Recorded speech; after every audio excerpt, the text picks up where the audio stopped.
안녕하세요, 어르신 여러분. 오늘은 꼭 드려야 할 아주 중요한 건강 이야기를 전해드리려고 합니다. 요즘 날씨가 정말 덥죠. 그런데요, 이런 무더운 날씨가 단순히 불편한 정도를 넘어서 우리의 생명을 위협할 수 있다는 사실 알고 계셨나요? 바로 열사병을 포함한 온열질환 때문입니다.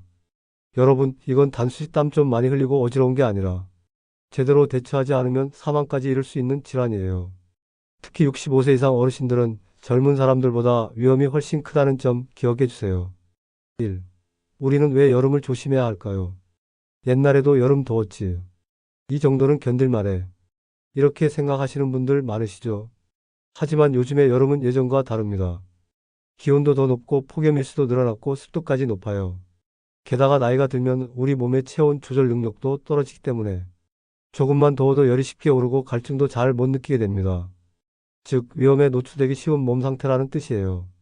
실제로 온열질환으로 병원에 실려가는 환자들 중 절반 이상이 60대 이상이라는 통계도 있습니다.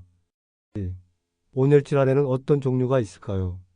온열질환이라고 하면 보통 열사병만 떠올리지만 그 외에도 열탈진이나 열경련 같은 비교적 가벼운 증상도 있습니다. 하지만 이 증상들도 방치하면 결국 열사병으로 진행될 수 있어요. 자, 그럼 하나씩 알아볼까요? 첫 번째, 열탈진입니다. 열탈진은 너무 더운 환경에서 땀을 많이 흘리고 그에 따라 몸속 수분과 염분이 빠져나가면서 생기는 질환입니다. 증상은 이래요. 머리가 어지럽고 속이 메스꺼리며 식은땀이 나고 몸이 축 처지는 느낌이 듭니다. 저혈압으로 인해 다리가 후들거리기도 하고요. 한 예로 전통시장에서 하루 종일 장사를 하신 70대 어르신이 갑자기 주저앉으셨는데 알고 보니 열탈진이었어요. 좀 쉬면 낫겠지라고 넘기셨다가 결국 병원에 입원하셨습니다. 두 번째는 열경련이에요. 열경련은 팔, 다리, 배 같은 근육에 갑자기 통증성 경련이 나타나는 증상인데요.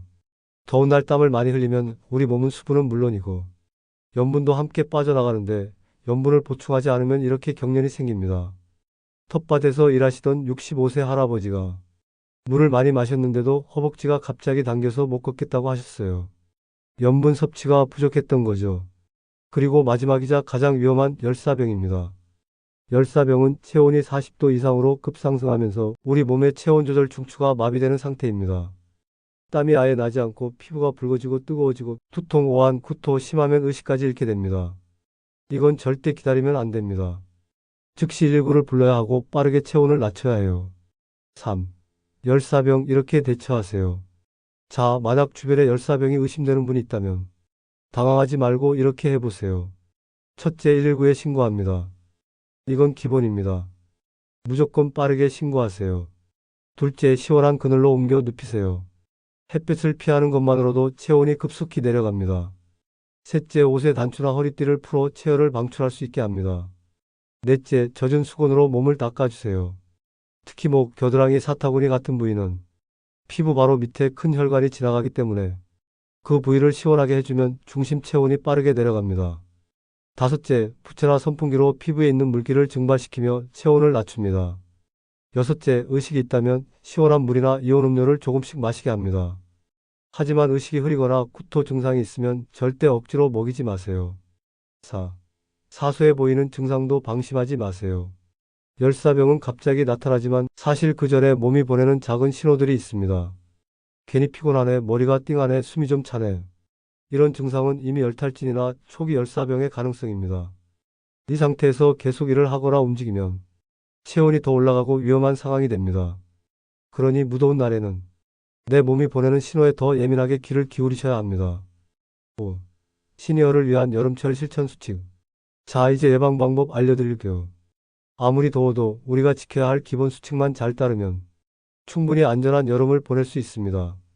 첫 번째, 외출은 오전과 저녁으로만. 무더위가 가장 심한 정오부터 오후 5시까지는 외출을 피하시고 부득이하게 외출해야 할 경우엔 모자, 양산, 선풍기, 물병을 꼭 챙기세요. 두 번째, 수분은 갈증 느끼기 전에 마시세요.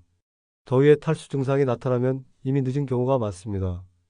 2, 30분마다 한 모금씩 물이나 이온 음료를 마시고 당뇨병이 있다면 무가당 이온 음료를 선택하셔야 합니다.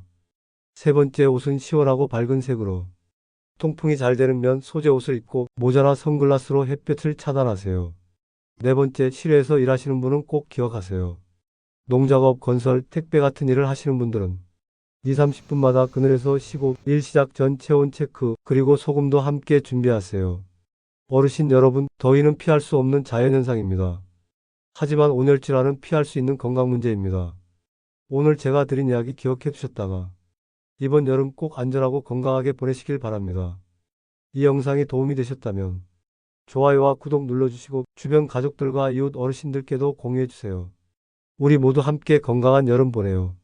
감사합니다.